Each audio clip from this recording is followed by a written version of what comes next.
మాట్లాడవలసిందిగా కోరుతా ఉన్నాను.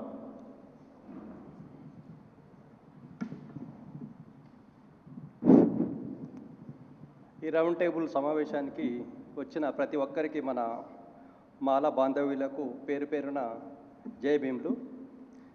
ఇక్కడ మనము ఎప్పుడు మన మాల కమ్యూనిటీని ప్రతి ఒక్కరూ అసలు ఎందుకో మరి మన మాల అంటేనే మరి వాళ్ళకి పడదా, మరి ఆ పేర్లనే మరి ఏమన్నా ఉందా, అసలు బారుందా మాకు తెలియట్లేదు. కానీ ప్రతి ఒక్క కమ్యూనిటీ అసలు మా వాడ మాల ఇక గత 30 సంవత్సరాల నుంచి కూడా కమ్యూనిటీ పైన ఒక ఎదురుదాడి చేయడం జరుగుతుంది. మాల దోచుకున్నారు అంటే మనం ఎవరి ఆస్తి దోచుకోలేదు. వాస్తవంగా చదువుకోబట్టి ఆ క్రమంలో మనకు ఉద్యోగాలు వచ్చినట్టే కానీ మనం ఎవరి దోచుకున్న సందర్భాలు లేవు, ఎక్కడ లేదు.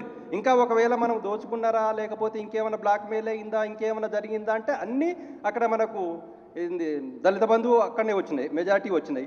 తర్వాత నామినేటెడ్ పోస్టులల్లో అంతా అక్కడనే వచ్చినాయి. మరి ఎవరైతే ఈ అదర్ కులాలు ఉన్నారు కదా, అన్ని ఆర్గనైజేషన్స్ కానీ కమిటీ వాళ్ళు కానీ లీడర్లు కానీ ప్రతి ఒక్కరూ సపోర్ట్ చేస్తున్నారు ఇది వర్గీకరణ జరగాలని. ఎవరైతే సపోర్ట్ చేస్తున్నారో వాళ్ళకి మేము చెప్పదలుచుకున్నది ఏంటిదంటే, మీరు గ్రామాలకు వెళ్ళండి. ఇప్పటికి కూడా 2 గ్లాసుల పద్ధతి పోలేదు, ఇప్పటికి కూడా మమ్మల్ని గుళ్ళెళ్ళకు రాణిస్తలేరు, ఇప్పటికి కూడా మా వాళ్ళని అసేతుషేనే మాట్లాడుతున్నారు. మరి ఎక్కడ సమానత్వం లేని మమ్మల్ని ఏ రకంగా వర్గీకరిస్తారు? అసలు రిజర్వేషన్లు ఎందుకు వచ్చినాయి, రిజర్వేషన్లకు రావడానికి మూలం ఏంటిది అనేది తెలియకుండా మాట్లాడుతున్న ఈ సోకాల్డ్ మేధావులనే వాళ్ళు ప్రతి ఒక్కరు ఇంకా ఎంతవరకు మార్పు వచ్చింది, ఈ మార్పులలోనే ఏం జరుగుతున్నదని దాని గురించి ఆలోచించకుండా మాల వాళ్ళు దోచుకున్నారు అనేది అయింది. రాజ్యాంగబద్ధంగా వచ్చేస్తున్న ఈ 30 సంవత్సరాలలో ఒక్క బ్యాక్లాగ్ పోస్ట్ రాలేదు. మరి ఆ పోస్టులన్నీ ఎక్కడ పోయినాయి? ఈ 30 సంవత్సరాలలో ఎంతోమంది జీవితాలు ఎన్ని తరాలు పోయినాయి.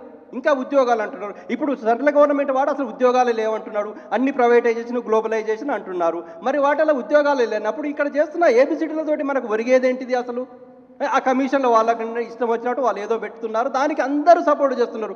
మరి మన మాల వాళ్ళు కూడా ఏ ఒక్కరన్నా నోరు విప్పట్లేరు, మేధావులు విప్పట్లేదు. మరి ఇంకా పొలిటికల్ లీడర్లు అయితే ఇక వాళ్ళు ఏదో నా సీటే పోతుందా, నేను ఎమ్మెల్యేనా, నా జీవితమే ఎమ్మెల్యే అనుకుంటున్నాడా, మరి రేపు ఓట్లేసిన వాళ్ళు ఎవరో మర్చిపోతులేరు. మరి ఇంత జరుగుతున్నా కానీ ఇప్పటికి కూడా మరి వాళ్ళకి లేని అధిష్టానం, మాల వాళ్లకు అధిష్టానం ఉందని మాట్లాడుతున్నారు. మరి మన సోదరులకు కూడా మరి అధిష్టానం ఉంది కదా, మరి వాళ్ళు ఎందుకు బయటకు వస్తున్నారు? వాళ్ళ మేధావర్గం అంతా మరి యునైటెడ్ అవుతున్నప్పుడు మన మేధావర్గం అంతా ఎక్కడ పండుకున్నారు?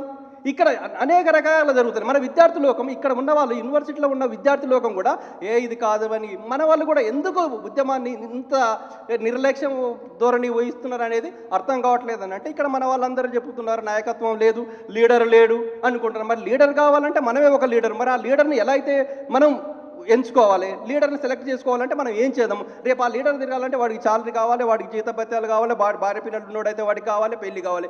మరి వాళ్ళందరికీ మరి ఈ మేధావి వర్గం అంతా మరి సపోర్ట్ చేస్తుందా? లేకపోతే ఈ సోకాలు ఎమ్మెల్యేలు ఎంపీలు అనుకున్న వాళ్ళందరూ చేసి మరి ఆయనకి ఎంతో ఒక శాలరీ వేసి నువ్వు తిరుగు పివి రావు తర్వాత వచ్చిన లీడర్ నిజంగా ఆయన అయితే బాగా కమిటెడ్గా వచ్చిండు, పని చేసిండు, ప్రతి విలేజ్లకు పోయిండు, ఆయన వర్క్ చేసిండు.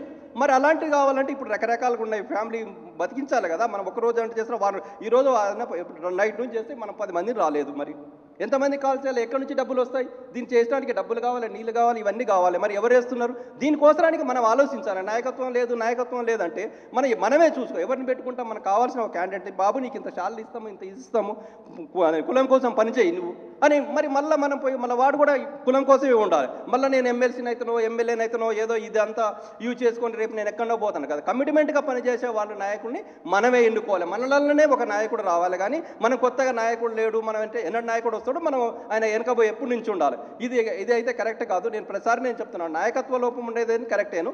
నిజంగానే తమ్ముడు చెప్పినప్పుడు గవర్నమెంట్లో ఉన్న వాళ్ళు రారు. వాళ్ళు ఎందుకు మాట్లాడుతూ ఈరోజు వివేకానంద కూడా నేను అడిగాను, అన్న మీరు ఎందుకు రాలేదు? మీరు 2011 సెన్సస్ ప్రకారం ఉన్నారు కదా, మీరు ఎందుకు బైకాట్ చేసి రాలేకపోయారు?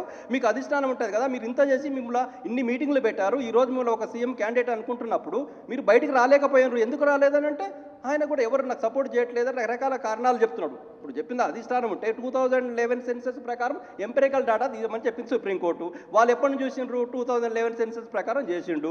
2011 సెన్సస్ ప్రకారం అది కంబైన్డ్ ఆంధ్రప్రదేశ్ ఉంది. కంబైన్డ్ ఆంధ్రప్రదేశ్ ఎట్లా చెల్తారు? అబ్బాయి ఇది నాకు కాదు, నేను వెళ్ళిపోతున్నాను, అంబేద్కర్ గుర్తు చేసుకుని బయటకు వచ్చేది ఉండే.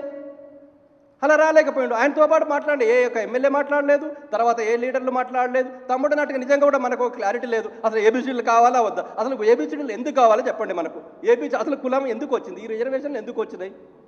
ఎందుకు ఏబిసిడీలు చేయాలి? మనం ఏం ఉద్ధరించినాం? మన కులం పోయిందా? మనకు ఇంకా ఇప్పటికి కూడా ఇంకా మా ఊళ్ళో పక్కల కూడా ఇంకా గ్లాసు 2 గ్లాసులు ఉందా, లేకపోతే జ్యోతులు ఇలా పట్టుకొని వాటర్ పోస్తున్నారు. మరి ఇంకా రిజర్వేషన్లు అంటే ఇంకా ఈ రిజర్వేషన్లు ఎక్కడ?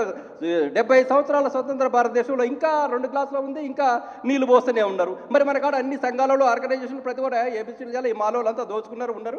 నిజంగానే చెప్తే మనకు ఎంతమంది మన జనాభా ఉంది, మనకు రిజర్వేషన్లు ఎంత వస్తుంది? 5%. మరి ఈడబ్ల్యూఎస్ ఉన్న వాటికి మరి అంత వస్తుంది. మన వాళ్ళకి ఎంతోమందికి నిన్న మొన్న చాలా రిజల్ట్స్ వచ్చినాయి. ఆ రిజల్ట్స్ వచ్చిన దానిలో వాళ్ళకంటే ఫార్వర్డ్ క్యాస్ట్ కంటే మన వాళ్ళకి ఎక్కువ మార్కులు వచ్చినాయి, కానీ మన వాడికి ఏ ఒక్కడికి మరి ఉద్యోగాలు రావట్లేదు. మరి తీసివేయండి. అట్లా అనుకున్నప్పుడు మనకు ఈ మాల వాళ్ళంతా తీసి మరి ఈడబ్ల్యూఎస్లో పడేయండి, లేకపోతే మాకు అసలు వద్దు, మాకు ఈ రిజర్వేషన్లు మేము ఉంచమని చెప్పండి. ఏదో ఒకటి చేయాలి. కానీ ఈ కన్ఫ్యూజన్లో పెట్టి ఈ ఉద్యమాలు చేసి మళ్ళీ మాల మాదిగల మధ్య ఇంత ఘోరం చేసి ఇద్దరి మధ్యలో తన్నుకునే కాడ తీసుకొచ్చి వస్తున్నారు. మరి ఈ రాజకీయ ఆటలలో వాళ్ళ రాజకీయ స్వార్థం కోసరానికి, వాళ్ళ అధికారం కోసరానికి మనం అంటారు మన వాళ్ళంతా రాజ్యాధికారమే అల్టిమేట్ అంటాము. రాజ్యాధికారం చేజిక్కించుకోవాలంటే ఈ రకంగా మనల్ని ఏబిసిడీలు చేసి వాడు విభజించి పాలిస్తుంటే మరి రాజ్యాధికారం ఎక్కడి నుంచి వస్తుంది? ఇంతమంది మేధావులు ఉండరు, చదువుకున్న వాళ్ళు ఉండరు, డబ్బు ఉన్న వాళ్ళు, కోట్ల డబ్బు ఉన్న వాళ్ళు మన వాళ్ళు కూడా ఉన్నారు. మరి రాజ్యాధికారం కోసమే అనుకుంటే మళ్ళీ ఇక్కడ డివైడింగ్ అనేది ఎక్కడ ఏ క్లారిటీ లేకుండా మనం ఈ ఉద్యమాలు చేస్తుంటే మనకి ఎక్కడి నుంచి వస్తాయి? ఏ ఒక్కరు బయటికి రాలేదు. ఏ ఒక్కరు నేను ఉన్నాము నా కులం కోసం, ఇది కరెక్ట్ కాదు, దీన్ని మేము బైకాట్ చేస్తున్నాం. ఎందుకు